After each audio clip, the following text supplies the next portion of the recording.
Alors, il y a un grand sujet qui est complexe. Je crois qu'on l'a déjà évoqué pas mal de fois. Je ne sais pas c'est dans quel shiur, mais c'est un sujet qu'il faut se renforcer parce que c'est délicat d'une part et ça peut nous perturber dans notre vision. La question qui est posée par les Mefarshim, les Rishonim, c'est pour quelle raison Hachem, comment expliquer la manière où Hachem a jugé Paro, si on part du principe que, sachant que Hachem a dit à Avram Avinu, Yadoa Teda Ki Ger Yezacha Be'eretz Lo Lahem, sache que tes descendants seront ils seront étrangers, ils seront exilés. Et le peuple que les Bnei Israël vont servir, je vais les juger. Donc quelque part, le futur a déjà été tracé, a été prédit. Et donc, quelque part, où se trouve le libre arbitre de Paro, des Mitzrim, pour qu'il soit punissable? Est-ce que vous êtes d'accord avec la question? Question ou pas question? C'est une grande question. Comment est-ce que Hachem il a annulé le libre arbitre dans le monde alors que c'est pas possible normalement? Il annule le monde. Ça annule le monde. A priori, la manière où Hachem a dessiné son monde, c'est qu'il y a des forces, en tout cas il y a des tendances, il y a des penchants, il y a des attirances, il y a des pulsions. Et c'est ça ce qui donne le mérite, si on veut, à la personne qui surmonte la difficulté, de mériter une récompense, et vice-versa aussi. Il y a aussi le côté positif, le côté tov qui existe, et donc on a la possibilité de choisir, et c'est pour cela qu'une personne qui choisit bien, qui choisit bon, qui choisit la vie, comme c'est marqué au Bacharta Bachaim, on a le choix de choisir la vie, c'est pour cela qu'on mérite le Sachar, quelque part. Hachem, bien sûr, le Sachar il est disproportionné par rapport à la récompense est disproportionnée par rapport à l'action à l'acte, puisque finalement le Sachar il est Netzach, il est Rouchani, c'est quelque chose de spirituel, c'est quelque chose de sans fin, c'est quelque chose qui n'est pas mesurable, c'est quelque chose qui n'est pas matériel, alors que nous on a agi a priori que matériellement. Donc c'est sûr que le Tov d'Akadosh Baruch Hu, il est bien plus il dépasse bien sûr le niveau de récompense qu'on est censé avoir. C'est comme j'ai dit à une personne, imaginons qu'une personne veut gratifier son salarié. Alors, son salarié, ça paye tous les mois est de 2000 euros. Il a fait un super chiffre d'affaires, il a été sérieux, il a montré une marque de responsabilité ou quoi. Il veut lui donner un bonus. Alors, d'habitude, il reçoit 2000, il lui a donné 2005, il lui a donné 3000. Il lui a donné 4000. Ouais, il lui a doublé la mise. Encore, ça reste dans la notion, si on veut, raisonnable. Aux États-Unis, c'est connu, il y a les bonus de fin d'année où les salariés, des fois, reçoivent en bonus plus que ce qu'ils ont reçu toute l'année. Encore une fois, on peut le comprendre. Il a une forme d'actionnaire, si on veut, etc. De cette manière, ça peut être entendu, il y a un entendement. Mais si une personne il est payé 2000 euros et du jour au lendemain son patron vient et lui dit, tu sais quoi, ce mois tu as été extraordinaire, je vais te donner 100 000 euros. Bah, c'est déjà plus une paye, c'est déjà plus un bonus. C'est un net. Non, mais ça veut dire c'est un autre niveau, c'est autre chose. C'est pas proportionné, c'est pas explicable, c'est pas de cette manière. Donc quand on parle d'un sachar que je réserve pour les tzadikim, mais c'est sûr que c'est pas au niveau de l'effort. C'est bien au-delà. C'est quelque chose qui est même pas mesurable, ça se traduit pas. Seulement comme c'est marqué dans l'explication à ce sujet-là, c'est que finalement il a voulu nous donner un petit quelque chose à fournir comme effort, pour ne pas que ça s'appelle Nahama de Kisufa, comme si que ce soit une paye, un pain gratuit. Pourquoi? Donc ça aussi, ça fait partie de sa bonté. Lui, il aurait voulu nous donner gratuitement, mais quelqu'un qui reçoit gratuitement, il sent un petit malaise. et il n'est pas entier, si on veut, avec ce profil-là de cette bonté, parce qu'il a l'impression de dire, bon, tu m'as donné, je suis pas méritant. Mais une personne qui a fourni des efforts, etc., alors là, il n'a pas ce sentiment de... En tout cas, pour revenir, il n'a pas ce sentiment qui est un petit peu désagréable, de ressentir une bonté gratuite. En tout cas, c'est clair, c'est que la bonté d'Akadosh Baruch Hu, elle est disproportionnée par rapport, bien sûr, elle est infinie, parce qu'Akadosh Baruch Hu, il est infini. Nous, on est quelque part, on est limité. Alors, c'est vrai qu'en nous, on a aussi une part infinie, puisqu'on vient, Chelek Elokai Mal, on a une Neshama qui est une partie, Kaviachos d'Akadosh Baruch Hu. Mais finalement, c'est clair qu'il y a une disproportion, et ça fait partie de la bonté d'Akadosh Baruch Hu. Pour revenir, Akadosh Baruch Hu, comme ça, il a dessiné son monde. Il y a un libre arbitre, et c'est ça la raison de la récompense ou de la punition. La question est pour Paro. Comment se fait-il que Hachem, c'est explicite dans la Torah, que Akadosh Baruch Hu lui a endurci son cœur? Il manque de justice.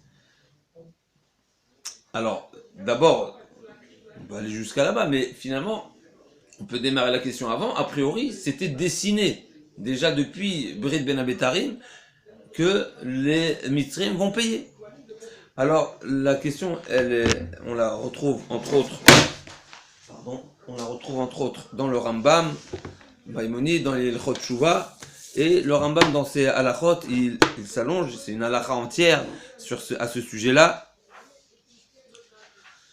Et on va démarrer d'abord par la halacha qui précède, et Ve'efshar, il dit comme ça le Rambam dans les Hilchot Tshuva, Perek Vav halacha Gimel, Efshar she'irta Adam chet gadol, il est possible, on pourrait trouver, c'est aussi une manière où Akadosh Baruch Hu a agi, et Efshar she'irta Adam chet gadol, une grande faute, un homme peut malheureusement tomber dans une grande faute, O chatei marbe, là c'est aussi un petit chidouche que des fois il y a des grandes fautes et il y a des petites fautes, mais par le nombre et par la répétition de la faute, eh ben elle prend du volume, et le volume aussi a sa forme de gravité. Jusqu'à ce que la vraie justice,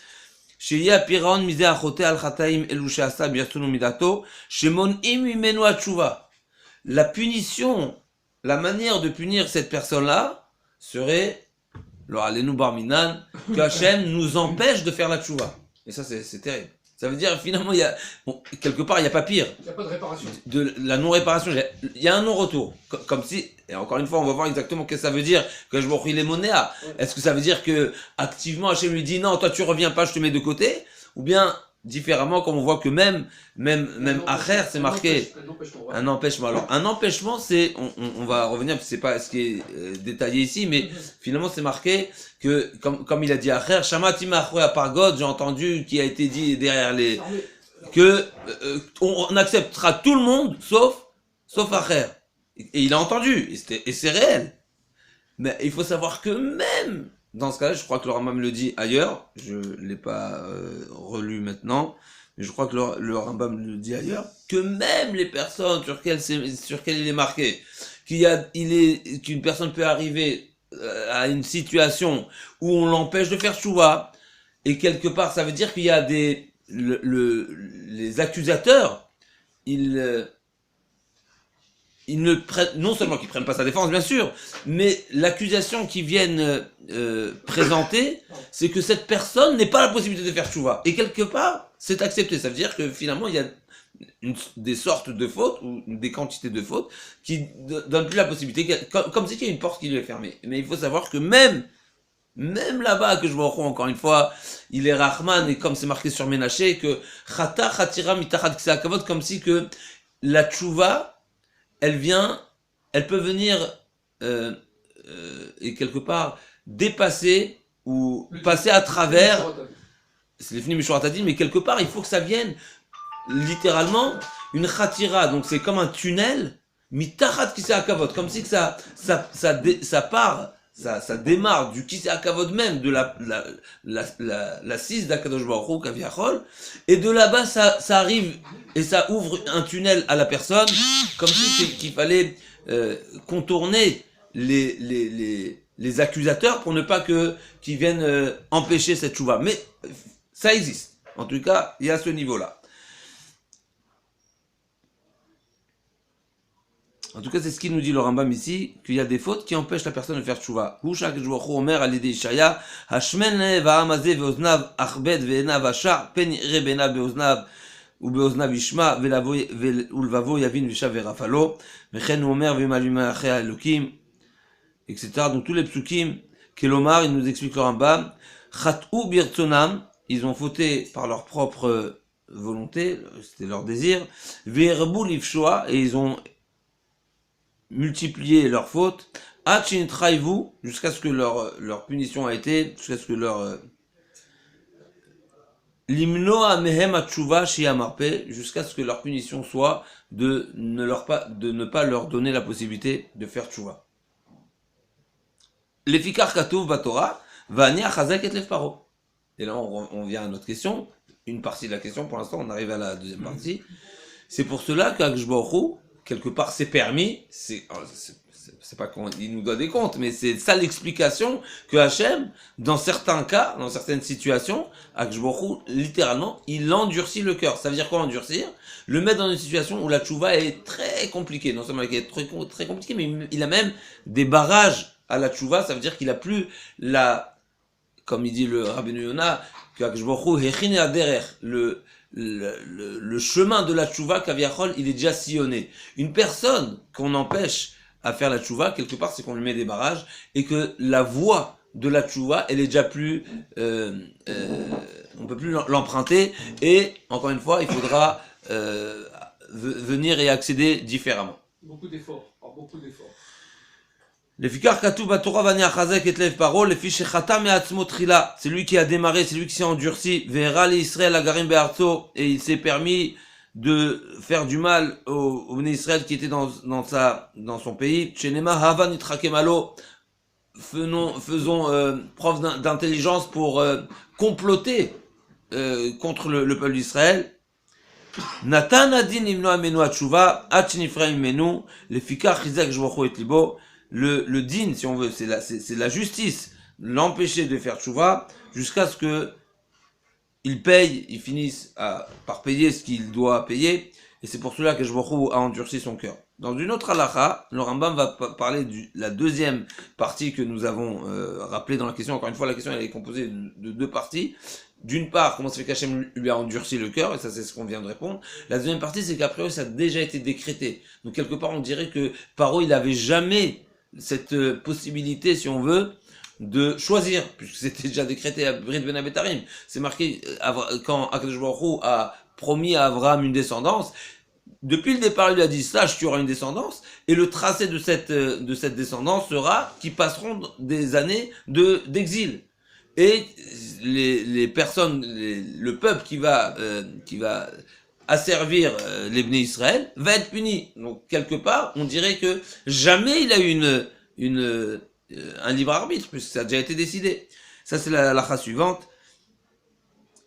Valo katuv Torah, le Rambam pose la question. Valo katuv Torah va'avadum ve'inu otam.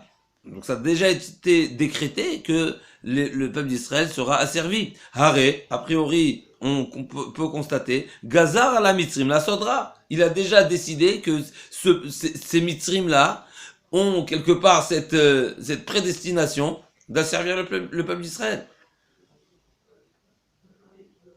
Et il cite d'autres exemples. Vekatu vekam azeh vezana, dans la Torah c'est marqué que Moshe Rabbeinu, qu'Akadosh Baruch Hu annonce à Moshe Rabbeinu le jour de sa ptira, sache que ce peuple-là va se détourner de moi et va faire avodah zara, etc. Donc a priori on est déjà prédestiné à fauter.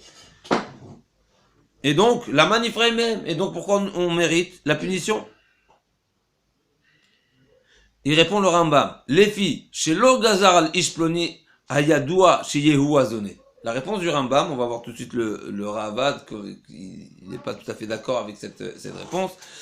C'est vrai que la Xéra a déjà été décrétée, si on veut, le dessin était déjà sillonné, il était déjà dessiné, mais Akadosh Baruch Hu n'a pas obligé et n'a pas décrété sur une certaine personne, sur un pays ou une certaine nation, qui soit la personne qui fasse la Havera.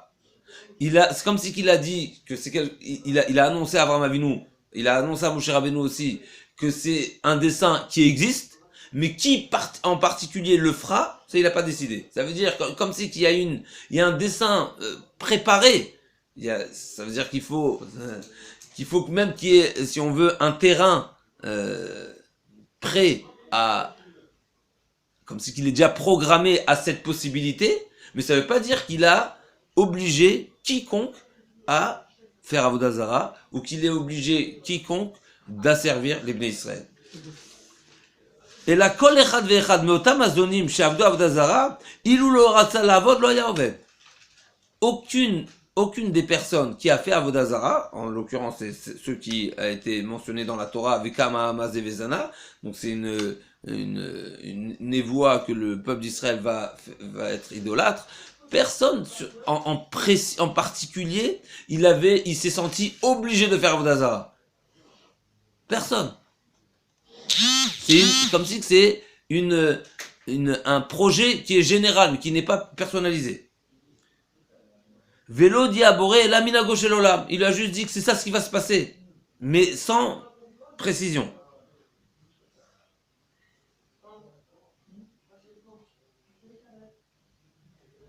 Halema Zedomé, on pourrait faire ressembler à une névoie qui viendrait dire Léomer Hamazé Yebem Tzadikim Verashaim. C'est comme si que Hachem aurait dit à Moshe Rabbeinu, comme si qu'il lui avait dit que sache que dans ce peuple-là, il y aura des tzadikim, il y aura des Reshaim.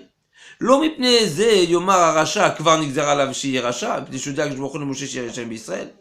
C'est pas pour cela que chaque particulier pourra se dire non, moi je suis destiné à être rachat. Pareil pour les mitzrim, pour revenir à notre paracha. Vechena mitzrim, kol echad vechad motam ametzirim vamerim l'Israël. Chacun qui a décidé, si on veut, d'asservir l'Israël et de leur durcir leur endurcir la vie, leur exil. Ilou l'oratza le'ara lahem arishu biado. Il avait la possibilité, il aurait pu choisir de ne pas le faire. Shelo gazar al ish yadua אלא הודיעו שסוף זרוע ישתבט בארץ לא להם. וכבר אמרנו שאין כוח באדם לידע איך ידע הקדוש ברוך הוא דברים שעתידים להיות. C'est vrai qu'il y a quelque chose qui nous échappe et on peut pas, c'est pas explicable exactement. C'est dur à comprendre, à concevoir qu'Akadosh Baruch Hu connaît l'avenir et que d'une autre part c'est pas décidé. Mais en tout cas, le Rambam nous répond en tout cas à cette question que les Mitzrim, d'abord c'est pas marqué Mitzrayim, ça aurait pu être une autre nation, mais en plus c'est pas dans le particulier. C'est-à-dire, nous savons bien que, par exemple, on les verra ça explicitement dans la Torah, dans la Makat d'Ever, dans la Makat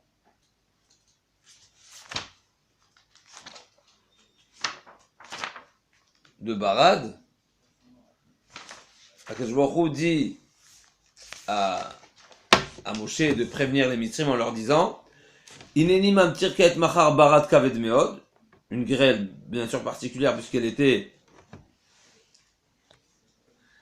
composée de feu et d'eau et de glace. Ve'ata shelach ha'ez et miknecha ve'et kol asher lecha basade kol adam ve'abem asher yimatzeh basade ve'lo yasef ha'bayta ve'yarad aleim ha'barat va'metu. Tous ceux qui seront à l'extérieur, qui ne seront pas protégés, qui ne s'abriteront pas, ils mourront.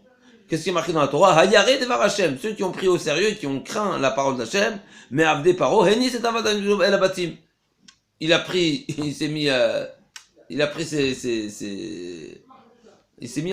s'est protégé.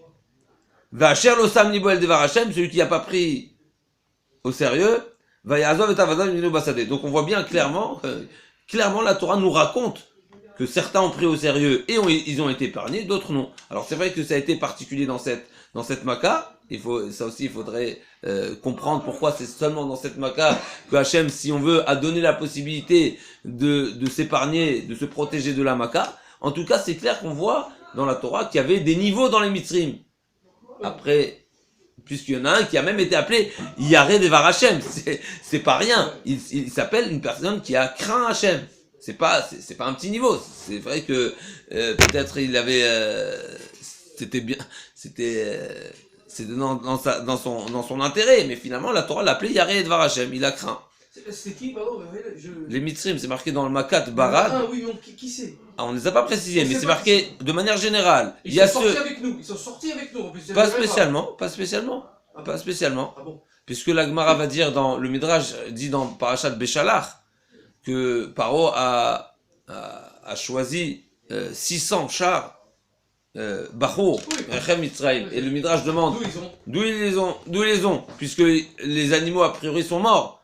Et ben ceux-là, ils faisaient partie de qui? De Yared Varachem. Ça veut dire que finalement, même celui qui a été Yaré à un certain moment, si on veut, et ben après il a retourné sa veste, etc. Bon, là encore une fois, Paro a dû les inciter et leur faire des promesses, etc.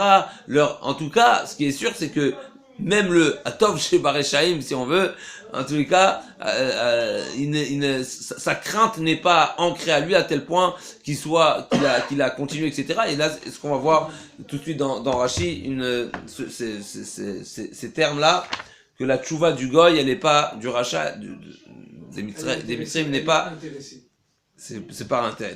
Alors le Ravad, il dit,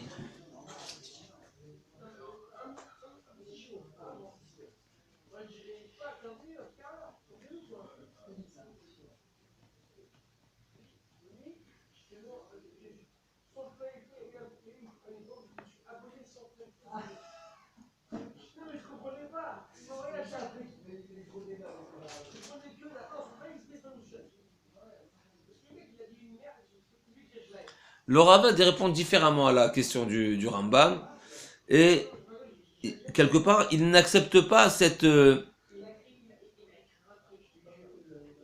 partie d'explication, si on veut, qui était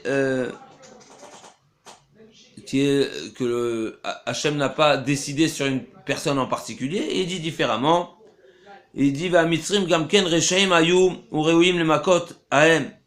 Ils étaient méritants, ils devaient payer. Ve'ilu shamu le Moshe bitrila ve'shalchu, mais c'est vrai que s'ils avaient écouté, ils avaient obéi, ils avaient répondu présent à la première demande que Moshe Rabbeinu a formulée, Shalach Ami, depuis le départ, Lo ayu lokim ve'lo tavu bayam, ils n'auraient pas été punis de cette manière-là, et il n'y aurait pas eu a priori les 10 plaies. Ce qu'il faut savoir, c'est discuter. Il y a d'autres, d'après certains, les 10 plaies devaient y être, et c'est Keneged, Asarama, Amarot, etc. Puisque finalement, il y a une question bien précise à laquelle il faut s'intéresser. C'est quoi, pourquoi Hachem a décidé c'est Makot? Alors c'est vrai que le Midrash dit que c'est Mida Keneged Mida, c'était pour faire payer les Mitzrim à l'image de ce qu'ils ont fait souffrir les bénis Israël, mais il y a d'autres explications qui sont bien plus hautes que ça, que c'est vraiment une manière où Hachem a voulu, je dis Bekitour parce que j'ai pas les textes, je les ai pas lus à l'intérieur, en tous les cas ils sont pas frais dans ma tête. En tout cas, c'était une manière d'exprimer la présence d'Hachem sur terre à l'image de la création du monde. Ça veut dire qu'on sait que Akadosh Baruch Hu nous a détaillé les 7 jours de la création, et d'une manière très détaillée, mais finalement personne n'a assisté, puisque l'homme n'était pas encore là. Donc les Esser Makot sont vraiment l'une en parallèle des jours de la création et des étapes de la création, qui est détaillée dans les Sfarim. Dame, c'est pour chacune des étapes de la création. De cette manière-là aussi, les Esser Makot. En tout cas, d'après le Ravad ici, il n'aurait pas à payer de cette manière. Alors, il est possible, on peut répondre les deux à la fois si on veut, les deux chitotes. Il pourrait avoir une expression de l'amaka sans en souffrir de l'amaka. Ça veut dire, on aurait pu imaginer, par exemple, voilà, on aurait pu imaginer que le Nilus, le Nil soit rouge de sang, mais qu'il y ait une autre source d'eau, par exemple, ou que soit que partiel, ou soit que quelques jours, ou qu'il y ait la possibilité de prendre des réserves. On peut imaginer, sans une possibilité, qui est l'amaka, pour répondre aux deux facettes, que d'un côté Hachem va exprimer avec l'amaka, mais c'est pas pour autant qu'on va en souffrir, que les mitzrim vont en souffrir. Par exemple, en tout cas, le Ravad nous dit clairement que s'ils les avaient envoyés, ils n'auraient pas été loqués, ils n'auraient pas souffert. Velo tavu bayam, ils n'auraient pas été noyés. Aval, zdono ou bazoto et aboré idbarach lifne shilucho hu garamlo, le fait qu'il ait les vasotes, il a humilié, les- il a manqué de respect en tout cas envers Hachem, parce qu'il a dit Mi Hachem, Lo yadati et Hachem, Vigam et Israël lo shaler.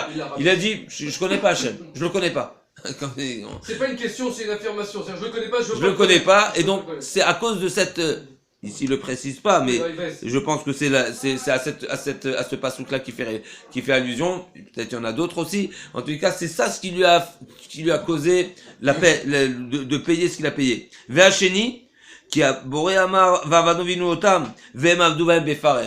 Il y a une deuxième particularité, c'est que eux, ils ont ajouté le parer, perach, bien sûr, il y a plusieurs explications. En tout cas, c'était la labeur, elle était exagérée, elle a été ajoutée. Ça veut dire, il y a à servir quelqu'un et il y a à le faire travailler avec beaucoup de peine, de difficultés. Et ça, c'est de leur propre gré qu'ils ont ajouté. Ils ont exagéré.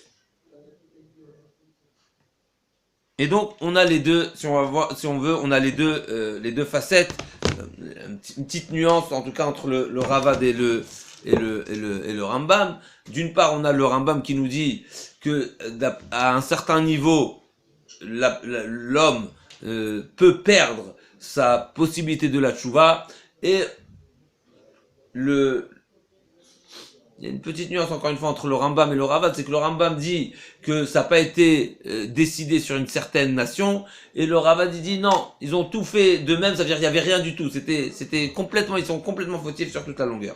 Mais on va voir maintenant dans Rashi, un Rashi très intéressant, qui a priori dit même plus fort que ça, et on va démarrer Bezat Hashem avec le Shvile Pinchas, qui va démarrer avec une question qui se trouve dans la Maka de des vers.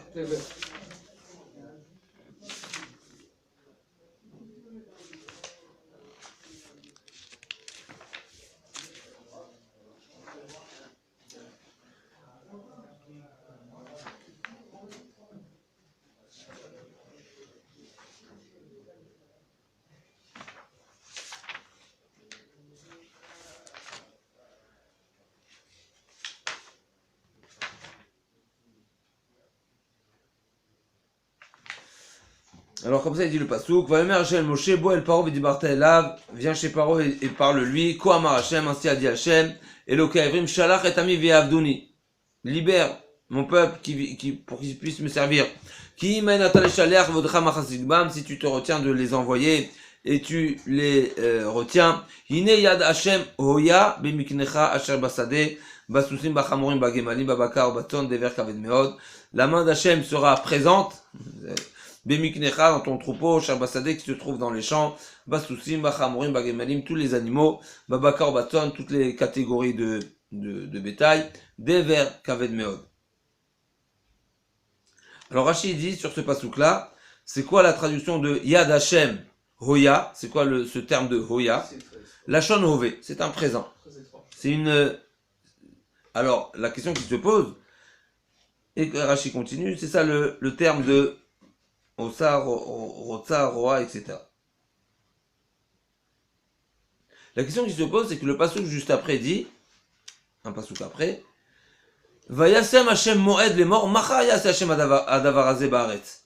Hashem l'a prévenu, en lui disant qu'il y a la présence de la main d'Hachem, il y a d'Hachem Hoya, au présent, et ensuite, un passouk après, on voit, deux psukim après, qui lui a donné une date, en lui disant, ce sera demain. Alors la question elle est, c'est un présent ou un futur? C'est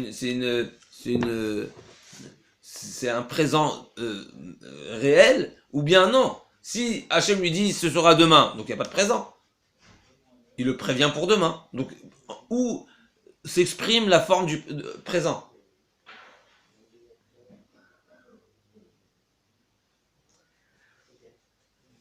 Alors avant de répondre à cette question directement, on va rapporter, le Rav rapporte l'explication du Al-Shir, que si on remarque, le mot Hoya, qui est composé de He, de Vav, de Yud et de He, c'est le nom d'Hachem.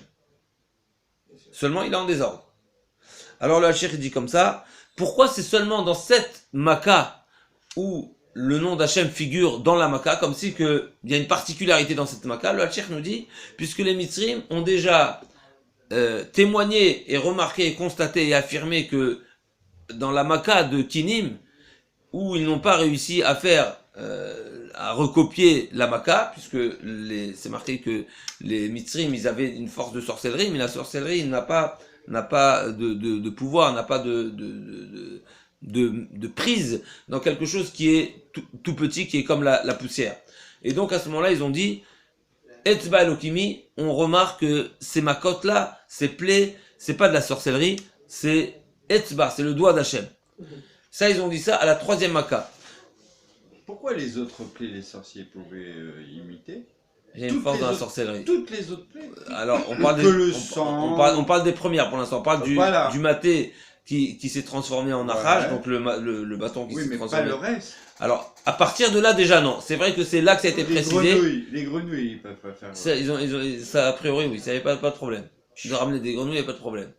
Oui, mais quand ils allaient dans le four, elles sautaient ou pas? C'est vrai que c'est clair. Encore une fois, voilà, c'est pour ça que de toutes les façons, même quand ils pouvaient faire, le niveau de sorcellerie n'était pas le même. C'est marqué, Vaïvla, Maté, Aaron et Matotam. C'est sûr que quand ils ont réussi à transformer le bâton en forme de serpent, c'est sûr qu'après le bâton de Aaron, il les a avalés littéralement.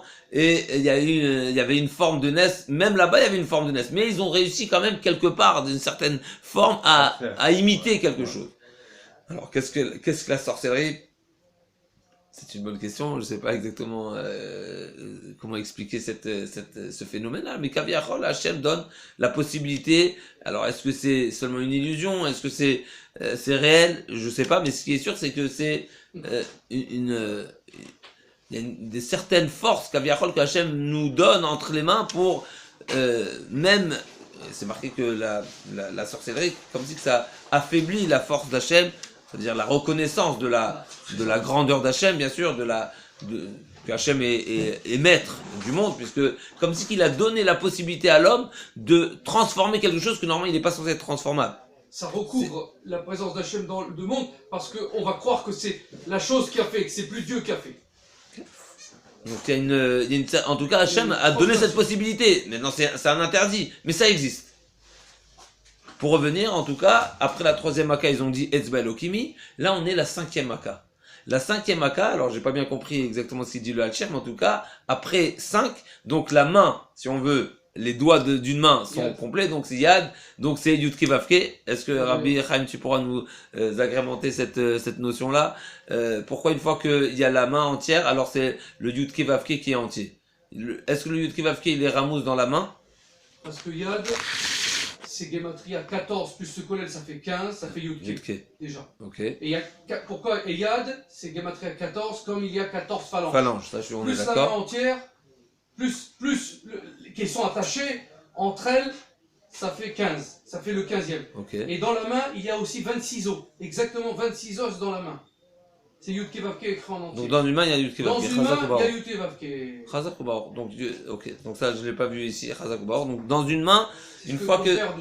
Chazak ou Baor. Chazak ou Baor. Donc une fois que on est à la 5e Maka, il y a une raison, si on veut, une chashivut. Une entité, une main, c'est entier. Donc c'est Yud Kei Vav Kei. Chazak ou Baor. C'est déjà un 1, une unité. Maintenant, il y a une autre Chazak ou Baor. Le Hachir continue et dit qu'il y a une différence entre le nom d'Hachem quand il est écrit, quand il est exprimé en ordre et en désordre. Quand c'est en ordre, c'est Rachamim, comme nous savons bien. Yud Kei Vav Kei, c'est Midat Rachamim. Et quand c'est en désordre, c'est Midat Adin. Alors là, dans ce pasouk-là, finalement, le Hachem prévient Paro et lui dit, sache, puisqu'il y a une particularité dans cette Maka finalement que Hachem dit Veifla Hachem ben Mikne Israël ou ben Mikne Misraïm. Dans cette Maka-là, dans cette plaie, la distinction entre le peuple d'Israël et Misraïm va être flagrante. Veifla, parce qu'il y aura une séparation, il y aura réellement une différence entre le troupeau des Mitzrim qui va mourir et le troupeau des Israël. Là, finalement, on va voir justement les deux facettes. D'une part, la Midat Rachamim, qui est le mot juste avant, puisque on pourra remarquer que les deux noms d'Hachem sont juxtaposés, l'un en ordre et l'autre en désordre. Comme c'est marqué dans le passage, qui n'est Yad Hachem, Hoya. Donc le nom d'Hachem, il est juste avant en ordre et en deuxième position en désordre. Comme si que Hachem lui dit, dans cette Maka-là, il y aura d'une part la Midad Rachamim, il y aura la forme de Rachamim, miséricorde, qui sera en faveur des Bnei Israël, et pour toi, pour eux, il y a et pour toi, et pour Paro, ce sera en désordre, sera Midat Adin.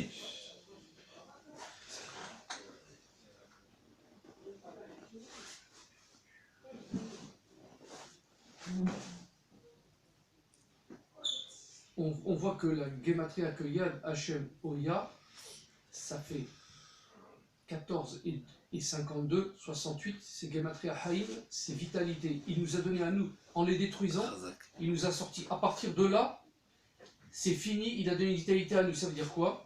Il a empêché Paro, il a cassé le libre arbitre de Paro. On parle plus de Paro, c'est fini. Paro, il existe plus. Il nous a refait vivre. C'est comme si il nous a Chazak ou Baruch. Alors, justement là, Chazak, là on va voir justement dans cette direction le Rav continue et c'est là qu'on verra si on veut le passage entre le libre arbitre qui était entre les mains de Paro jusqu'à présent et à partir de maintenant. Non, ça veut dire que finalement, et là on revient finalement que après que un homme est pris, si on veut, il a consommé, si on aurait pu dire, toute la Midad Rachamim qui lui a été offerte, après 5 makot, ça y est, comme si que on passe à autre chose. Parce que le He c'est la transformation, le 5 c'est aussi la transformation, c'est 5. C'est la tchouva d'une part. Au lieu de la bénédiction d'Hachem qui descend, c'est justement la malédiction, c'est qu'il ne soit plus là. La bénédiction c'est qu'il ne soit plus là. Donc à partir de cette Maka-là, il s'est coupé. Il s'est mis dans une situation où, quelque part, si on pourrait dire... Il s'est coupé, alors Hachem sauve. Ça veut dire quoi, il s'est coupé? Mais ça veut dire qu'il a... pas accepté ce Oui, mais ça veut dire qu'il a fini la Hanaga de Rachamim, ça y est, elle s'est terminée là. Et donc après, il n'y a plus de Rachamim. Et donc, on revient, si on veut, au Rambam par exemple, qu'à partir de ce moment-là, alors on l'empêche, ou on endurcit, on lui ferme les portes de la Tchouva du retour, et c'est ça le Vayechazek qu'Akshbochou l'a endurci. Maintenant, il y a un Rashi très, très important. Et là, c'est ce Rashi-là que je voulais soulever, que le Rav rapporte.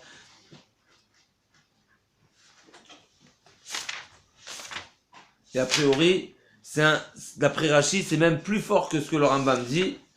Puisque Rashi nous dit comme ça. Quand Hachem annonce à Moshe Rabbeinu, au début de la mission, qu'il lui prédit ce qui va se passer avec Paro, c'est marqué comme ça. Va'ani, comme ça, Va'yomer Hashem Moshe, Re'enetecha Elohim le Paro, Ata tedaber et kol asher atzaveka, etc. Va'ani akshet lev Paro. Donc c'est explicite dans la Torah qu'Hachem dit à Moshe Rabbeinu, il lui annonce la finalité, si on veut. Je vais endurcir le cœur de Paro. Mais qu'est-ce qu'il dit Rashi sur ça? Donc c'est Perek Zayin, Pasuk Gimel. Rashi dit comme ça, Va'ani akshet, mais achar she'avetris kenegdi, du fait qu'il a fauté, et il triste, si on veut. Triste, c'est comme un triste, c'est comme il a mis une... Lui-même, il s'est mis la barrière. Virgule. Vegalouille lefanaï. Et il est clair devant moi. Chez En Nachad Ruach Beomot Ovde Kochavim. La tête lève Shalem la chouve. Alors, c'est des mots très profonds. Galouille lefanaï, c'est clair devant moi. Chez En Nachad Ruach Beomot Ovde Kochavim. La tête lève, Shalem, la chouve. J'ai pas de nachad roar de leur donner, un petit peu la traduction est un petit peu difficile. La tête lève, Shalem, la chouve. Tov lishit kaché libo. Il est préférable pour moi que son cœur s'endurcit. Pourquoi? Les man arbot bo totai. Vetakiru atem et givurati. C'est pour nous. Ça veut dire quelque part. Il nous redonne la vitalité à nous pour qu'on le voit. Donc quelque part, on l'appréhende. Il y a une nouvelle compréhension à ce sujet-là. Ça veut dire, on a une question, quoi, Hachem il enlève le libre arbitre? Réponse, quand c'est dans le but de faire profiter, si on veut, ici en l'occurrence, les Bnei Israël, leur faire découvrir la grandeur d'Hachem à travers les makot de Paro, quelque part, et là c'est composé de deux paramètres. D'une part, la tchouva de Paro, c'est pas Nachadouach Lefanai, elle est comme ça, il faut comprendre. Encore une fois, et d'autre part, ce sera productif pour les Bnei Israël. Eh ben, il y a, voilà, on découvre ici, comme Rashi nous dit, on découvre une nouvelle compréhension, si on veut, dans la manière d'Hachem d'être manique, de diriger son monde, à savoir faire payer l'un, ça veut dire ne pas lui offrir la possibilité de revenir parce que son retour il n'est pas intègre, il n'est pas nachadroach, il n'est pas agréable pour Hachem. C'est les mots de... Dans le but où les Bnei Israël vont reconnaître davantage Hachem. Si on pourrait traduire ça de quelle manière? C'est comme si on dit Hachem veut qu'à travers sa manière de gérer le monde, il soit reconnu. Ben, s'il n'est pas reconnu à travers Paro, parce que sa tchouva elle est pas 100%, eh ben je préfère qu'il y en a d'autres qui en profitent. Donc, si on veut mettre ça sur des mots simples, Hachem il cherche un résultat, si on veut. En tout cas, il veut que son nom soit reconnu et qu'il soit connu, reconnu et qu'on vienne à le servir d'une manière intègre. Eh ben, il y a deux manières. Ou bien de donner la possibilité à une personne de faire une tchouva, et grâce à cette tchouva, il pourra même transformer ses avérotes en zrouyotes, s'il fait une très belle tchouva, une tchouva 100%. Et il y a une autre manière, quelque part, ne pas le laisser faire tchouva, cette personne-là, mais le résultat, il sera ailleurs, il sera chez les Bnei Israël. Donc quelque part, si on voit d'une manière personnelle, par haut, alors c'est vrai qu'on n'a pas de réponse. Pourquoi lui, on lui a pas donné la possibilité de la tchouva? Mais oui, quelque part, il y a une demi-réponse, en tout cas, on peut répondre, que le Rachid répond ça au départ, que sa tchouva, elle n'est pas, c'est pas une tchouva qui me... Il est intéressé, c'est tout. Il a vu que son intérêt toujours. Mais il y a une autre facette aussi. C'est qu'il y a l'intérêt pour les Bnei Israël. Non, c'est à titre pédagogique pour nous. Pour qu'on renaisse. C'est pour la renaissance de revenir vers Hachem. Donc si on veut, mais ça nous fait réaliser que finalement, il pourrait avoir des fois un rachat qui paye pour l'autre. Ça veut dire dans un intérêt que l'autre profite de ce message. Et c'est évident. C'est un grand ridouche, ça veut dire qu'on il a servi à quelque chose. Parce Khazak, qu'on peut pas, fais mode, c'est là-bas que je veux aller. on Khazak. ne peut pas complètement annuler le monde en disant rachat. C'est un rachat total, c'est pas possible. D'où on le voit, c'est que Paro, il voulait faire, après la 5e plaie, il voulait dire oui, mais il n'arrivait plus. Oui, plus. Donc il y avait une étincelle de bien, dans toute chose il y a une étincelle de Khazak. bien, Et sinon donc- le monde n'existe pas. Parce qu'il y a toujours un niveau du divin, même lors le rachat. Mais je descends au plus profond, il y a toujours Hachem dans l'histoire. Mais cette étincelle, elle Mais- n'est pas dans son intérêt, elle n'est pas chez lui, elle est chez l'autre. Voilà, elle Mais part finalement, il y a Il y a l'étincelle. l'étincelle Ça parce veut que dire- tout est unitaire, tout est Donc un. quelque part, il est même tov. Oui. Ça veut dire finalement, il est par Il a rapport à servi lui. pour le bien. Il a servi pour le bien. voilà. Le Il a servi. rachat, il va servir à faire le tchouva au tzaddik, au potentiel qui veut, qui voudrait lui mais qui n'arrive pas. Lui, il veut pas. Il veut pas. Et on l'empêche on l'empêche de le faire. Ça se transforme en pouvoir chez celui qui veut. Mais, Le Khazak, pouvoir du mal, il se transforme en mais je veux dire que cette explication-là, C'est on la bon, retrouve pas dans le Rambam mais dans le Ravat qu'on a Non, cité. c'est un- Parce qu'ils sont pas partis là-bas, eux. Non. A priori, eux, ils sont partis plutôt dans la personne même. Là, dans Rachid nous dit non, il y a autre chose. Il y a l'intérêt le fonctionnement général. général. Khazak.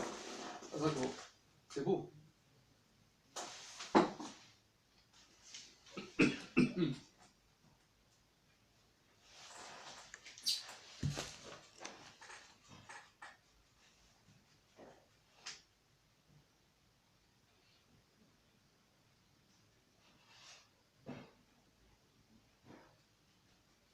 Maintenant, je voulais ajouter peut-être d'après Rachid, il y a une petite, on dirait une petite allusion.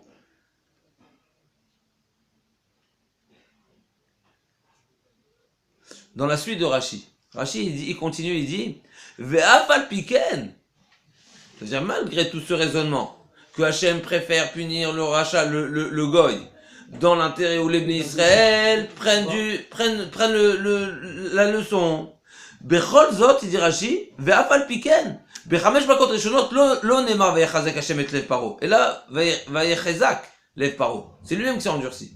Qu'est-ce qu'on voit ici? Ça veut dire, malgré que Hachem Kaviachol, d'après ce raisonnement, depuis le départ, il aurait pu l'endurcir pour l'intérêt des Bnei Israël, eh ben quand même, il ne l'a pas fait jusqu'à 5 makot. Il lui a donné du mérite. Il lui a encore donné du mérite, ça veut dire. Pourquoi? Parce qu'au départ, Paro, il nous a accepté. Comme il nous a accepté, au départ, c'était apparemment, c'est comme il nous a accepté en Égypte, il a accepté Abraham, il lui a donné des Meknéou, de l'argent, et la terre de Goshen, et tout, et qu'il a dit, vous allez revenir, il nous a accepté, venez chez nous. Ok, il y avait un intérêt, mais il l'a fait quand même, dans les actes. Alors il fallait lui rembourser.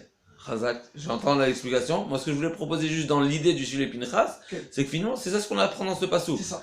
Dans ce passou qu'on apprend que Béhémet, il fallait dire depuis le début, Iné, Oya, Et pas Yud Kevavke. et pas Yud Kevavke. Non, c'est Oya. La Torah vient nous enseigner ici quelque chose de particulier, que même les 5 makot, et là je dis différemment du Shilei Pinchas, même les 5 premières makot, la mida de Rachamim, elle était envers Paro, comme si Kadosh Baruch Hu lui a donné la mida de Rachamim malgré qu'il la méritait pas. Bien sûr. Parce que ça veut dire comme, et ça c'est Rachid, parce que Rachid dit que même les 5 premières makot, il aurait dû être de cette même anaga, à savoir de l'endurcir pour les Bnei Israël. Eh bien on voit que non, que Hachem lui a donné jusqu'à 5 makot de mida de Rachamim, et c'est seulement après qu'il y a Hoya. Donc on voit que la mida de Akadosh Baruch Hu, de punir pour l'intérêt du Bnei Israël, même là-bas il y a du rachamim pour le rachat.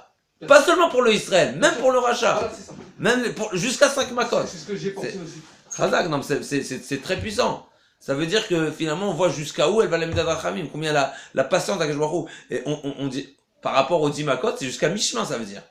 Jusqu'à Mishma que je Baruch Hu dit, vas-y, je te donne la possibilité, comprends l'enseignement. Non, eh ben non. Après, En vérité, on le voit. non-retour. On le voit dans Yad Hashem Okia. Le Yud Kevavke, il a 5 composants en vérité. Il est marqué. Il y a Yud Kevavke, c'est 4, plus le point qu'il y a dans le Yud où on dit la pointe du Yud, c'est 5. Kutso Shel. Kutso chez lui. Ça, c'est le 5. L'autre, il est inversé, parce qu'il est. Attention, là, je vais taper. C'est le deuxième. Mais le Yad, c'est quoi? Quel est le Yad? Yad Hazak. Yad, c'est lui-même. Il est descendu lui-même. C'est le Yad, c'est que lui-même. Donc, dans ces cas-là, il donne la Rahmanout jusqu'à un certain niveau. Tu veux pas? J'ai dépassé les 5 niveaux. Ce sont comme les 5 d'Ibourim. C'est la réparation des Asara Mamarot. C'est la réparation c'est les 10 commandements. C'est les 10 sphirotes. C'est tout ce qui en 10. Ok, on a accepté. Vous voulez, d'accord. Vous voulez pas? À ce moment-là, on passe dans la deuxième partie. La deuxième partie des dates de la loi, c'est bien la Gvoura. C'est la rigueur. On le voit bien que c'est la rigueur. C'est tu ne tueras pas, tu ne voleras pas. C'est Yamamash, c'est le dur. Donc c'est le 5. Les 5 premières, c'est toujours l'Ahmanout. Et après, ça devient. C'est le small. C'est le small. Absolument. Halal, la small. Absolument. Alors on va continuer maintenant dans le Shilei Pinchas, encore un petit point magnifique. Non, c'est très beau. On va reprendre la question initiale. C'est comment se fait-il, c'est quoi l'explication, qu'est-ce qu'on pourrait tirer comme enseignement de cette particularité de cette Makkah, que d'un côté on a un présent, et alors que c'est prévu pour le lendemain. Et là il y a un beau chidouche qui va nous éclairer à ce sujet-là. C'est que les Mefarshim disent, et on va essayer d'écourter, mais la notion les Mefarshim disent au sujet de la Tosefet de Shabbat, une des explications, une des facettes, une des approches qui nous propose ici, qui nous rapporte le Rav, au nom des Mekoubalim, c'est que finalement il y a une différence fondamentale entre la bonté d'Hachem qui est exprimée directement. Par contre, quand il y a du din, c'est en différé si on veut. C'est-à-dire, et on verra exactement l'explication, on va démarrer d'abord par une propre explication, c'est que finalement, le temps d'attente, c'est pour donner la possibilité à la personne de faire tchouva. C'est-à-dire, même si la chose, le din, la rigueur a été déclarée, si on veut, là-haut, sous une certaine forme, elle ne va pas s'appliquer tout de suite. Il y aura un laps de temps. Là, en l'occurrence, les machar, le lendemain. De cette manière-là, il va expliquer juste, on va démarrer par l'Agdama, ou on va dire en désordre, non, on va commencer par l'Agdama. De cette manière-là, on comprend la notion de Tosefet Shabbat. C'est-à-dire qu'Akadosh Baruch Hu, quand il a créé son monde, il y avait la Midata Rachamim, la Midata Din, comme on va voir que, il va parler de ça aussi le Rav, après, que Akadosh Baruch Hu, à la Bemarshava, Akadosh Baruch Hu avait pensé au départ, alors c'est difficile à expliquer, mais il va donner l'explication, de créer le monde Midata Din. Il a vu que le monde ne tient pas Midata Din, Shitef, il a associé Midata Rachamim, c'est pas qu'il a repoussé, mais il a associé la Midat à Rachamim. Pour revenir, Akadosh Baruch Hu, donc dans la création du monde, elle est composée. Le Rachamim, donc le Tov, ce qui nous paraît Tov en tout cas, il est exprimé directement. Pourquoi? Pour que Kaviachol, il n'y ait pas d'empêchement. Donc il y a l'impact direct en direct. Par contre, quand c'est du din, Akadosh Baruch Hu, il est plus patient pour justement qu'on ait la possibilité de faire tchouva. Maintenant, ce qui a été créé pendant les 6 jours de la création, sachant qu'il y a un décalage entre l'expression de la création, de la créature, si on des créatures, et le moment réel de la création. Alors, si quelque chose aurait été créé juste avant Shabbat, à une minute, à un instant de Shabbat, eh ben, quand est-ce qu'il aurait été exprimé? Le jour du Shabbat. Donc, Akadosh Baruch Hu lui-même, c'est pour le Shabbat. c'est retenu, si on veut, ou a finalisé la création, en tous les cas, de ce qui concerne le din, les gvurot, avant l'entrée de Shabbat, de manière à ce que, l'arrêter, manière à ce que pendant Shabbat, il n'y a rien qui est perçu. Parce que, encore une fois, s'il y avait quelque chose qui avait été créé juste avant Shabbat, quand est-ce qu'il aurait été perçu chez nous? Quand est-ce qu'il aurait atterri sur Terre? Le jour du Shabbat. Oui. Donc le jour du Shabbat, il y aurait de la création. Donc finalement, c'est de cette manière-là, à l'image d'Hachem, de même que Hachem s'est arrêté de créer avant Shabbat, pour ne pas que soit exprimé le jour du Shabbat, nous aussi on doit faire la Tosefet Shabbat à l'image de Hachem. Je vais ajouter juste, peut-être, d'après cette explication, on peut traduire le pasuk de cette manière. C'est la question qui est posée par les Mefarshim. D'un côté, c'est marqué, Vaïcha Elohim Bayom HaShishi. Akadosh Baruch Hu s'est arrêté, et Vaishbot Bayom HaShvi. Alors, c'est le 6e ou le 7e? Alors, bien sûr, c'est lié. C'est lié. Les instants d'Akadosh Baruch Hu, il connaît exactement le temps, donc il n'y a pas de problème. D'après cette explication, on peut donner une nouvelle approche à ce passouk-là. Que finalement, Hachem s'est arrêté le 6e jour, pour que le 7e jour, il y ait une vraie shvita. Une shvita, c'est par rapport à nous, ça veut dire. Par rapport à notre perception. Ça veut dire Hachem s'est arrêté. C'est pas le Rav qui dit, mais on peut ajouter, Hachem s'est arrêté le 6e jour, de manière à ce que le 7e jour, il y ait un repos total. Parce que s'il avait créé quelque chose le 6e jour, et que ce soit, ça atterrisse, si on veut, si bas, dans notre monde, à retardement, si on veut, avec un temps de patience, alors il n'y aurait pas eu le repos total le 7e jour. De cette manière-là, le Rav va répondre une question qui est posée par les Mefarshim. On voit, il y a des psukim qui est un passouk très difficile à expliquer. Qu'est-ce qu'Hachem a voulu dire quand il a voulu punir Sédom? Erdana ve'er'e aketa akata ba'elai. Quoi, Hachem il a besoin de descendre pour voir? Qu'est-ce qui se passe? Et on voit aussi dans Dor HaMavul, on retrouvera cette même expression que Hachem, comment c'est marqué? Dans la tour de Babel, Vayared.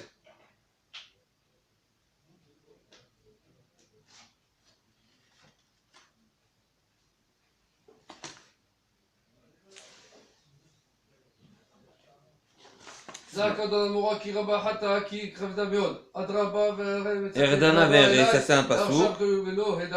C'est quand il est descendu voir, il est marqué, il a vu quand il y a eu le Tzaraka Shel Sdom, de la fille de Lot, qui criait.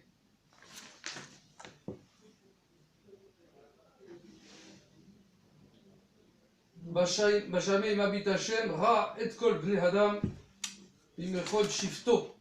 Ça c'est la question. Qu'est-ce que tu me dis qu'Hachem pourquoi la Torah a besoin de dire qu'Hachem descend? Mais Mishamaim, il voit d'en haut. Mais je ne retrouve pas ici le passouk. En tout cas, Ba'aret, c'est marqué. Il y a un autre passouk qui dit qu'ils ont fait le mal Ba'aret, sur terre. Oui. C'est quoi cette notion-là? Alors le Rav dit comme ça, Le Rav dit, et c'est de cette manière-là qu'il va expliquer que Akadosh Baruch Hu a voulu créer le monde à Allah Bemarshava, Livro et à Olam Bemidat Adin, et Shitef Akadosh Baruch Hu. C'est quoi Allah Bemarshava? Le Rav il ramène dans les Mefarshim qui disent que Akadosh Baruch Hu, c'est pas qu'il a changé d'avis, Chas Shalom, qu'il a voulu faire d'une certaine manière et ensuite il a fait différemment. Non. Il y a plusieurs niveaux, il y a plusieurs mondes, il y a plusieurs niveaux il y a plusieurs hauteurs, si on veut, des mondes d'Hachem, puisque c'est Boré Olamim, on dit, il a créé des mondes. Il y a le monde complètement spirituel qui a été créé par la Marshava. On sait que la Marshava, c'est plus spirituel que le Dibour. Le monde qui est élevé, qui a été créé par la Marshava, il a été créé par la Marshava. Ensuite, Akadosh Baruch Hu, il a vu que le Olam, chez nous, ici sur Terre, il tiendrait pas avec le din. Donc Akadosh Baruch Hu, il a été méchatef la Midat Rachamim. C'est quoi la Midat Rachamim, comme on vient de voir maintenant? C'est qu'Akadosh Baruch Hu laisse un laps de temps, si on veut, que l'expression de son din ne s'applique pas tout de suite, mais il aura un temps pour laisser la tchouva. Finalement, on va expliquer ça à un autre niveau aussi. De cette manière-là, il explique le Rav. C'est quoi la notion que tous les ans, une personne qui a quitté ce monde, il est jugé à nouveau. Mais s'il a été jugé, il a été jugé. Pourquoi il faut le rejuger? C'est quoi cette notion de rejuger une personne? Tous les ans. L'explication qui dit le Rav, finalement, chaque année, le Niftar a la possibilité de monter de niveau. On va écourter, mais finalement, si on veut lui donner la possibilité de monter de niveau, il faut que à ce niveau-là où il veut monter, qu'il soit apte. Et du fait que chaque monde, il est encore plus haut que l'autre, donc plus spirituel, donc on va le juger avec une plus grande sévérité, avec un plus grand din. Et finalement, c'est ça la notion que chaque année, le Niftar, la Neshama a la possibilité de monter, et donc à chaque année, il y a un nouveau, si on veut, un nouveau niveau de din, selon le monde que la Neshama veut atteindre, Hachem veut lui faire atteindre, et on va le juger pour savoir s'il est apte à ce monde. Et finalement, plus on est bas, plus le din, si on veut, il est composé, il est aussi, il est associé avec Midat Rachamim, et plus on monte, et plus on arrive à du din. Donc finalement, chaque année, si on veut, le din, il est plus fin. Il est plus din, si on veut. C'est un niveau plus sévère. Alors, pour revenir, on était où? De cette manière, le Rav, il vient expliquer la notion de Erdana. Les mondes qui sont très hauts, qui ont été créés B'midat Adin, il y a une perception du din qui est une rigueur très, très sévère. Quand Akadosh Baruch Hu, il a dit Erdana, je vais descendre, voir ce qui se passe, qu'est-ce que ça veut dire? Ça veut dire, je vais aller sur terre pour savoir si selon la mida que j'ai décidé pour la terre, à savoir où il y a aussi la mida d'Rachamim, si là-bas aussi c'est perçu comme une faute. Ça veut dire, pour moi là-haut, ça veut dire, pour le niveau est super élevé, c'est sûr que c'est une faute, il mérite déjà. Mais Hachem, il va faire preuve de Rachamim. Il va dire, pour là-haut, la faute est grave et il mérite la punition. Je vais voir si en bas, quand on est en bas, notre vision du bas, on le perçoit aussi en tant que faute. Et à ce moment-là, si ce sera perçu comme faute selon quand on est en bas, alors là, ils mériteront la punition selon en bas. Encore une fois, Erdana Ver'e, c'est Kaviachol, Hachem se met au niveau de la manière où il a décidé de juger le monde avec Midad Rachamim, mais ça c'est bon que pour en bas, pas pour là-haut. C'est ça. D'accord. Au départ, c'était pas Marshava, c'était pas effectif. Il a pensé, je vais créer le monde par le deal. Il a vu que ça ne tient pas, donc dans la création mamash en bas, dans la matérialité, c'est pas possible, il a l'Armanout. Donc, il y a le din toujours en haut, mais l'Armanout. Donc, il y a un temps de latence, toujours entre l'un et l'autre, pour qu'il permette. De cette manière-là, il va expliquer l'Agmara. L'Agmara dit dans Megillah que c'est marqué comme ça dans l'Agmara. Qu'est-ce que ça veut dire? Ça veut dire que c'est quoi ce décalage qu'il y a entre ce qu'on perçoit et le mazal? Réponse, c'est exactement ce qu'on est en train de dire. D'après cette explication, on comprend bien. Finalement, il y a des dinim, des gvurot, une certaine anaga là-haut, qui n'est pas encore applicable, si on veut. Hachem a décidé de ne pas l'appliquer tout de suite. Donc finalement, il y a un décalage entre ce qui se passe là-haut et ce qui se passe ici. Hachem, par sa bonté, a donné la possibilité à l'homme, des fois, de ressentir quelque chose qui n'est pas matériel. C'est son mazal qui a vu, et ça va lui donner une étincelle de peut-être faire chouva. Justement, c'est parce qu'il y a un décalage. Hachem veut qu'il y ait ce décalage, parce que s'il n'y avait pas ce décalage, alors à la seconde, ça aurait été... C'est pour ça qu'elle a des chamas et le gouffre. Les chamas, elle est en haut, elle voit le haut, le niveau du haut tel que le monde doit être créé, elle le connaît. Elle voit le Aleph Echad, elle voit le 1, la Neshama. Parce qu'elle est reliée à Hachem. Mais le gouffre en bas, il est... Chazak, il est matière, mais... Mais là, on ajoute une explication. Oui, c'est que Hachem a donné, a décidé justement que l'homme ne va pas payer, si on veut, sur terre tout de suite. Et donc, il y a ce décalage de temps. Il y a encore un petit point. De cette manière-là, il va expliquer une notion aussi très forte, qu'il y a plusieurs domaines, dans plusieurs domaines, c'est marqué que, par exemple, Kol HaKohes, Kilu Aved Avodazara. Kol Mishesh Bogasut Aroar, Kilu Aved Avodazara. C'est quoi ce Kilu là? C'est quoi cette notion de Kilu? Une personne... Dans le corps, c'est le corps. Au contraire. C'est la matière. Au contraire. Ah non, d'accord. Par rapport à là-haut, par rapport non, à... Non, j'ai compris, c'est le corps qui... Mais c'est là-haut qui c'est considéré comme Avodazara, là-haut. Par rapport à ici, c'est sûr que c'est pas Avodazara. Parce qu'on est sur terre, et c'est au Lamasia, donc une personne qui a pas fait, il a pas fait. Voilà. Mais là-haut, la justice, elle est tellement sévère, qu'il y a une facette de Avodazara qui est considérée Avodazara. Donc, le Keilou, c'est pas seulement une parabole, c'est pas seulement une image, non. C'est que là-haut, c'est considéré Avodazara. Et quand une personne atteindra les niveaux supérieurs, pour lui, sera considéré Avodazara. De cette manière-là aussi, il explique comment ça se fait qu'Akadosh Baruch Hu, pour les grands tzadikim, il est sévère avec eux. Pourquoi il est sévère? Ils sont déjà là-haut. Chazak, ils sont déjà là-haut. Donc pour eux, c'est pas une sévérité, mais ils sont là-bas. Ils ont déjà la ira. Donc eux, ils sont pas sur terre, ils sont pas matériels. On pourra ajouter j'ajoute un petit ridou sur ce que leur avait dit. D'après son explication, d'après l'explication qu'il a rapportée, que Alab et Marshava, le Marshava, c'est pour les mondes supérieurs. Oui. Et ensuite, Akadosh Baruch Hu, il a créé les mondes bas ici avec le Dibour. Ça voudrait dire que le Dibour, mais le Dibour, il est plus, si on veut, matériel. Oui, c'est-à-dire, il est plus matériel que la Marshava, d'une part. Mais je veux dire un chidouche avec ça. Ça veut dire que dans la parole, le Dibour, c'est des vers. Chazak, Dibour des vers, Chazak ou Baruch. Moi, je voulais aller Ils ont cassé les 5 premières paroles. Dès qu'ils ont cassé Dibour, les premières paroles, Chazak. ça va être Hachem, Akadosh Baruch Hu, il a enlevé la Rahman. Maintenant, je vais aller ailleurs, moi. Moi, je veux aller, que c'est marqué que le monde bas, il a été créé, Beshitu Vavimdad Rachamim. Et de quelle manière, dans la Torah, on appelle la création des mondes, du monde bas, avec le Dibour. Oui.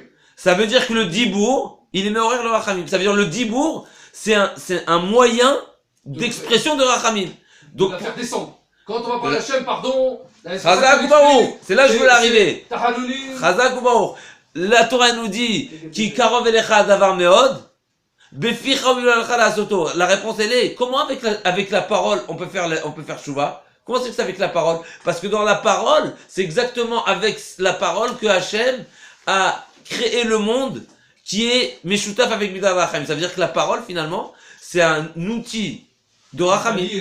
C'est ce qui relie la matière à la neshama. C'est la parole. C'est les deux en même temps. Mais ce que je veux dire, c'est que c'est les Rachamim. C'est Rachamim, bien sûr, c'est Rachamim. Le Dibour, c'est Rachamim. Le P, c'est Rachamim. C'est sûr que c'est Rachamim. Et quelque part, c'est un Rachamim qui cohabite avec le Din. C'est pas ça veut dire que Kaviachol, même avec la bouche, seulement, on peut allier, si on veut, la Rachamim et le Din. À travers le sentiment. C'est-à-dire que quoi? C'est Asiya, Yetzira, Bria. Asiya, c'est le corps qui va faire un acte de parole. Il met un sentiment. Et quand il met le sentiment, il arrive à la marshava directement. Donc c'est la liaison, c'est tout ce que tu mets dans le sentiment. C'est pour ça que le Dibour, il a le sentiment. Hachem, excuse-moi, j'ai fauté, etc. Si on parle comme un robot, Hachem, qui ne pense pas à l'intérieur, il n'y a rien du tout. C'est pas une parole. Si il n'y a pas de sentiment, c'est pas une parole. C'est une stira. C'est une stira. On rejette, c'est rejeté. C'est ça, Vaïvaz. Vaïvaz, c'est ça, et Paro aussi. Arrosé. Chazak. Et maintenant, c'est pour ça que Dever, il a attaqué la peau, il a attaqué la matière. Qu'est-ce qu'il fait Dever? Il a attaqué tout le gouffre. Il est cassé, il est détruit, il pourrit. Tout le gouffre, c'est une pourriture du corps, le Dever. Chazak. Alors après, ouais, vas-y. Chazak. Non, je crois qu'on a fini pour Ça, aujourd'hui. tu as dégrossi. Donc c'est finalement l'idée principale de cette semaine pour conclure. C'est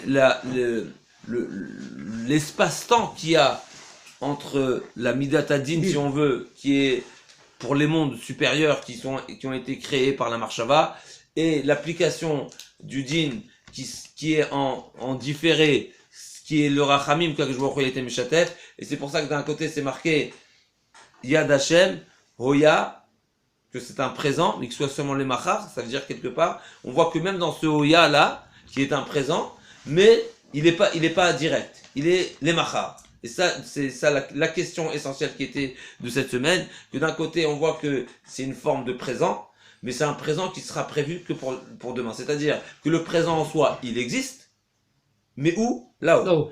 Il va s'exprimer sur terre que le lendemain.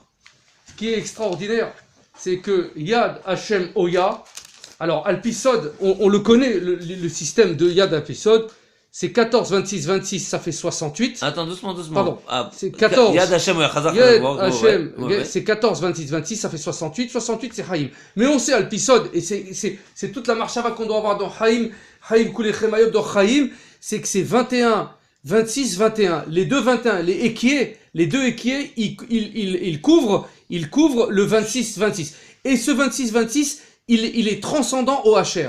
Hacher, c'est 501, on le sait. 501, c'est le He qui cachait les 10 sphirotes, c'est le secret du He. Et Aleph, et le 1, c'est Aleph. Ça fait Hacher. En fait, le 501, c'est Hacher, mais c'est Yudke. C'est Yudke. Parce que le Hacher, c'est Aleph et 501. 500, c'est Yudke. C'est le Yudke. C'est le Yud qui est contenu dans le Ke. Donc on veut dire qu'en vérité, Haïm, il cache 68, qui cache Ekie, Hacher Ekie, qui cache la comment dirais-je, l'expression d'Hachem qui va descendre dans ce monde. Ekie, Hacher Ekie, c'est qu'ils vont connaître qui je suis. Ils vont savoir qui je suis.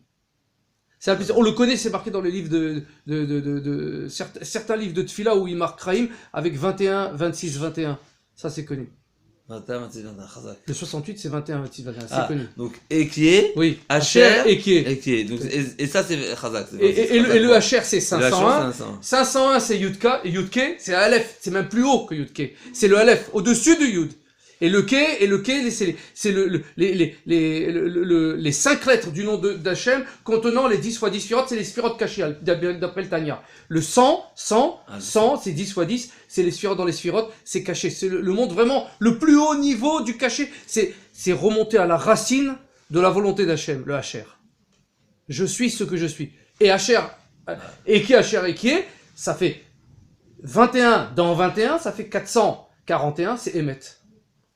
Hier, on cherchait dans la halakha, c'est marqué que celui qui n'a pas entendu Hashem Elokechem Emet du Chazan, il peut se suffire, si on veut, du mot Emet à la place de Hashem Elokechem Emet. Pourquoi Emet?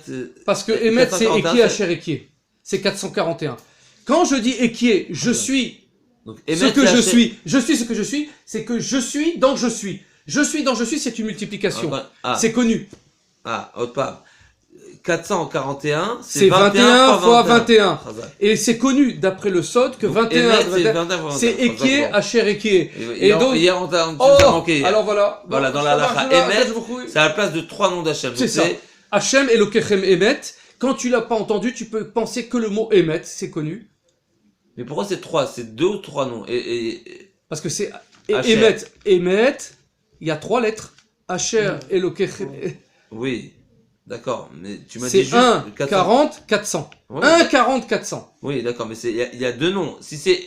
Alors, pourquoi je vais expliquer. Hachem, Elokechem, Emet, d'accord? Emet, c'est Hachem, c'est le Aleph, Elokechem, c'est le 40, c'est les 4 mondes, c'est toute la création du monde, c'est Elokim, c'est Prinadin, c'est les niveaux, c'est les règles les règles fixées, et le Tav, c'est les 10 sphirotes qui sont, les 10 sphirotes cachées, c'est le monde de Emet, c'est, dans tout, il y a les 10 fois 10 sphirotes. Dans tout, là, il y a le Yud caché, et le Yud caché, c'est les 10 sphirotes. C'est la volonté d'Hachem, pourquoi cette table est Non, là. mais là, tu me dis, Alors, c'est une autre oui. explication. Moi, je veux Alors, savoir par rapport à Eya Chereye. Le 21 x 21, Ça fait c'est 441. 2 schémotes ou c'est 3 schémotes? Toi, tu dis c'est 3 schémotes parce Alors, que c'est 21, c'est 26, 21. Oui, non, c'est 21, 501, 21. C'est 21, 501, 21. Mais 501, c'est Yudke. En fait, c'est Aleph et le Ke et le 500. Le 500, c'est le Ke supérieur. C'est le Ke contenant les 10 fois 10 sphirotes. C'est la racine. On a remonté à la racine de toute chose. Le Yud, en vérité, c'est un Aleph. Parce que toutes les sphirotes, en vérité, ne sont qu'une seule. En vérité, toutes les sphirotes, au lieu qu'Hachem, il a exprimé son unité, son Ani, son Anochi dans le monde, il a coupé en 10, et il explique bien pourquoi, pour donner du mérite aux tzadikim, et abaisser le Rahmanout sur les Rechaim qui peuvent faire tchouva. Donc, au moins, quelqu'un qui s'attache, par exemple, au Chesed, il a rien fait d'autre, au moins Hachem, il lui donne il ouvre la porte. Donc, le 10, en vérité, c'est un 1, plus haut. La racine du 10, le 10 en bas, en haut, c'est un 1. C'est un Aleph Echad. C'est un 1. Donc, le 10, le Yud, c'est en vérité un 1. C'est un Aleph. Le Yud, c'est un Aleph. D'accord? C'est un 1. C'est les 10. Et le He, c'est 5 fois 10 fois 10. Ça, c'est les sphirotes cachées. Dans toute chose, il y a les sphirotes cachées. Et 5, c'est le He, c'est la transformation. Que Hachem, il se transforme pour arriver à notre niveau de comprendre qui il est. Parce que son but pédagogique, le but, c'est quoi? C'est de faire apparaître Hachem dans le monde. Or, on peut pas faire apparaître Hachem dans le monde si on le comprend pas. Bien sûr. Donc, il se donne, Kaviachol, il se donne. C'est ça, Hacher, Eke, Hacher, Eke, je vous donne le Emet, je vous mets le niveau du Emet en vous. Pourquoi? Pour que vous puissiez comprendre qui je suis. Et comment on veut le comprendre? Par l'expression, ou de son dibour, ou de l'acte. C'est ça, les 10 plaies. C'est ça, les 10 paroles. C'est ça, les 10 commandements. C'est ça, le truc. C'est énorme, ça, ça, c'est énorme comme si on comprend ça. Que, en vérité, Hachem, le Emet, tout ça c'est Emet. Tout ça c'est le monde, c'est du Emet. Maintenant on est dans le monde Gashmiut, mais comment il s'appelle le monde d'après? Le Olam Emet. Parce que là on va le voir.